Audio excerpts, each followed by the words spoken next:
Bodega, part uno. Oh. I'm hoping that this is going to be like Gentleman Broncos. You'll see. All right. Okay. Can we just interrupt anytime? Of course, okay? no, feel free. Okay. As bars go, the Shit Rivet Tavern took sleazy and redefined the word. A trio of Spurloopian strippers outnumbered the lone customer, but ground the pole on stage with real menace regardless. I love it. Hang on a second. Hang on. Are you masturbating? No. Okay, good. I was clapping. I'm not quite there yet. I'm getting close, though. Behind the chrome-top bar, hunched and moodier than a mork beast, Jargel Floop gazed dully at the tiny vid screen embedded in his left forearm. An empty glass slid down the bar, and with honed reflexes unique to a veteran bartender, Floop caught it, filled it, and returned it with gusto without glancing up. It was the 5th pint of ale the human in the corner had swigged, but it was 5 times the business Floop had the previous night, so he wasn't complaining. After a spell, the melancholy was broken when the front doors creaked open. Floop saw 4 figures in desert cloaks, dust masks fastened across their faces, scanning the room from the doorway.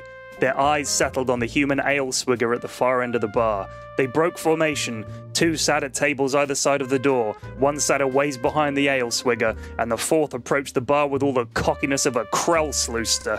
Barkeep, 1 beverage. I love the random alien names. It's set in space, right? It's just like George Lucas 2.0. Barkeep, 1 beverage. Lady's choice, said the burly interloper, nodding towards one of the Spurloopians who was taking a break from swinging her big old titties.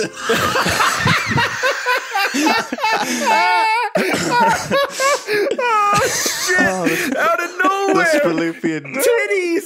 Oh, my God. Fuck me. Give him 2 fingers of fuck monster, Floop, she slurred.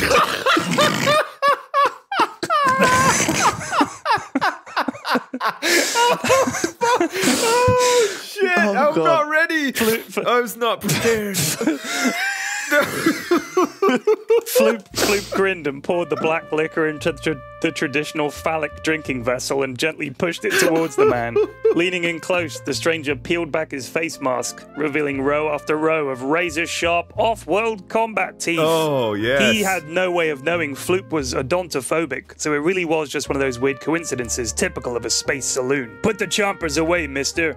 Can't you see my friend here is odontophobic? Said the ale swigger from the corner. Floop looked stunned. How could this guy have known about his odontophobia? Unless... Bodega, said the tooth guy. Said the tooth guy, grimacing. It is you, Bodega, said Floop, turning. He'd not recognized his old compadre and cursed himself for it. Bodega always had money, and he could have charged 5 skrells for the ales instead of 3. Then it dawned on Floop. If Bodega was here, and these 4 guys were here, it could only mean one thing. There was about to be one flarv of a good fight. Oh, man. You're coming with us, Bodega, like it or not, said Chompers, smiling to show off his fancy gnashes. Floop blinked hard. When he opened his eyes less than a second later, the 4 interlopers lay dead, and Bodega sat finishing the last of his ale. His famous lasgun lay smoking atop the chrome bar. Great moons of Shabboth, you ain't lost your touch, boy, exclaimed Floop. And you're still slower than a glorb-worm with the ales, said Bodega, grinning.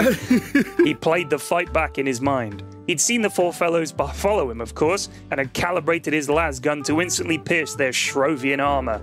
Just as Chompers had turned to grin at Bodega, he'd taken a shot, refracting the lasgun beam off those shiny dentures to perfectly strike all 3 Goombas right in the heart, killing them instantly.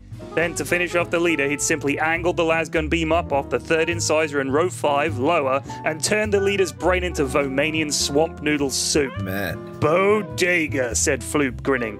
Yep, said Bodega, also grinning, but laconically. Bodega, said Floop, still grinning and nodding. Uh-huh, said Bodega. Bodega, said Floop. Still grinning. Okay, this was getting weird, so Bodega paid and left. The end.